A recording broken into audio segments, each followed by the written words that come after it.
पति अभी नहा ही रहा होता है, तभी फ़ोन पर मैसेज की एक टोन बजी। पत्नी मोबाइल के पास ही खड़ी थी। उसका ध्यान फ़ोन की तरफ गया। उसने सहज ही फ़ोन उठाकर मैसेज पढ़ा। हाय गुड मॉर्निंग डियर, कैसी हो?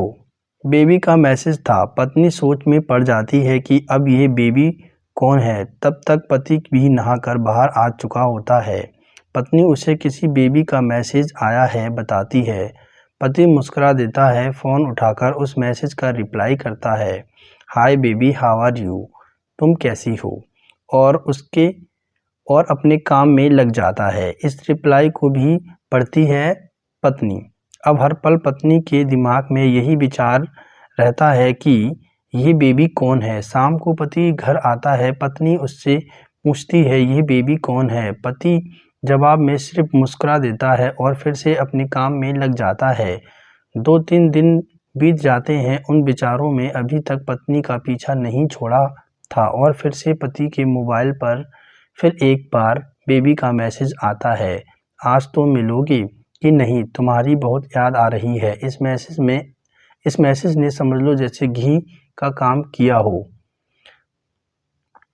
पत्नी का शक और भी ज़्यादा पक्का और मजबूत हो जाता है। बीच बीच में ऐसे मैसेज का आदान प्रदान होता रहता और पत्नी के मन में शक की जड़ें और ज़्यादा गहरी और मजबूत होती गईं। पति पूछने पर सिर्फ मुस्कुरा देता और अपने काम में लग जाता।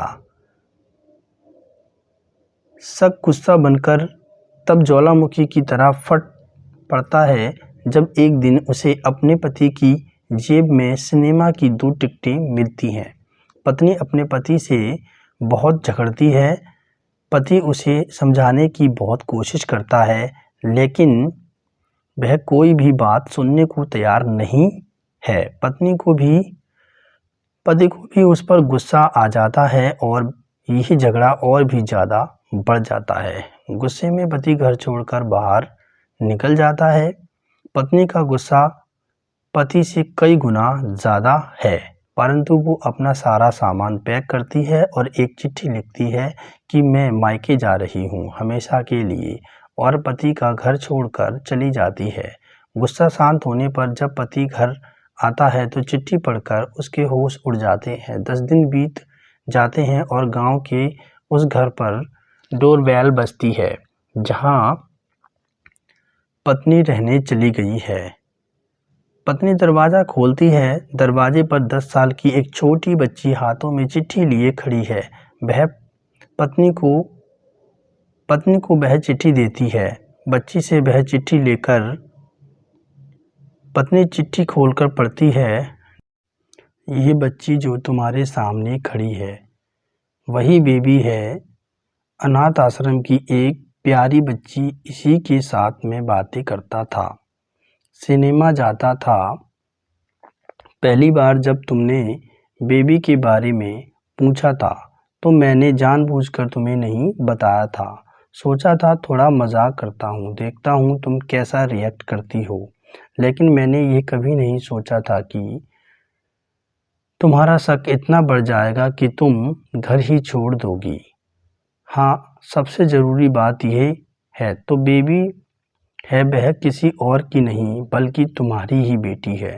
रुको, अपने आप को संभालो और आगे की बात ध्यान से पढ़ो। हमारी शादी के 2 साल पहले की यह बात है। तुम अपने कॉलेज के लास्ट ईयर में थी। तुम्हारे प्रोफेक्शन में नोट्स लेने के बहाने तुम्हें बुलाया था और तुम्हें चाय में इन नशीली दवा मिलाकर ना जाने गलत काम उसने तुम्हारे साथ किया था और तुम प्रेग्नेंट हो गई थी। इसमें तुम्हारी कोई गलती नहीं थी। ये सब कुदरत का करिश्मा था कि तुम माँ बन गई। तभी तुम्हारे पापा को पता चला। उन्होंने तुम्हारा अबॉर्शन कराने की बहुत कोशिश की, लेकिन तुम्हारा अबॉर्शन नहीं हो पाया और तुम्हारी डिलीवरी तुम्हारे घर में ही की गई। ये सब तुम सोच रही होगी मुझे कैसे पता? मुझे तुम्हारे पापा ने खुद बताया। उस बच्ची को जो तुम्हारी है उसको अनाथ आश्रम तुम्हारे पापा ने छोड़ दिया, अनाथ आश्रम में छोड़ दिया। ये बच्चा मतलब यही बेबी जो अभी तुम्हारे सामने खड़ी है, अगर अभी भी विश्वास नहीं हो रहा है तो उस बच्ची के गाल का वो तिल देख लो जो शायद तुमने उसे आखिरी बार रोते हुए देखा होगा, या फिर अपने पिताजी से पूछ लो। पत्नी जल्दी से उस बच्ची को पास में लेकर उसके गालों का तिल देखती है, उसका मन भर आता है, उसकी आंखों में आंसू आ जाते हैं, लेकिन अभी भी चिट्ठी बाकी है इसलिए वह आगे पढ़ती है। मुझे पता है कि अभी भी तुम्हारे मन में ये सवाल उठ रहा होगा कि ये सब मुझे कैसे पता? मुझे तुम्हारे पिताजी ने सारा कुछ मेरी शादी से 1 महीने पहले मुझे घर बुलाकर बताया था।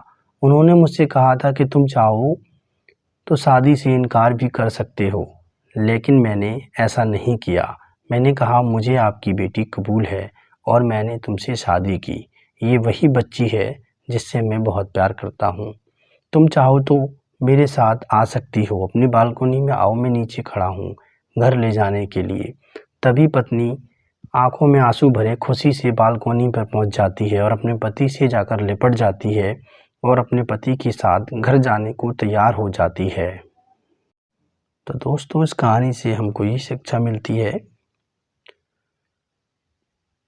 अपने दोनों के बीच में यानी कि पति पत्नी के बीच में कभी भी थोड़ी सी भी शक की जगह मत दो, क्योंकि दुनिया में हर बीमारी का इलाज है लेकिन शक नाम की बीमारी का कोई इलाज नहीं है।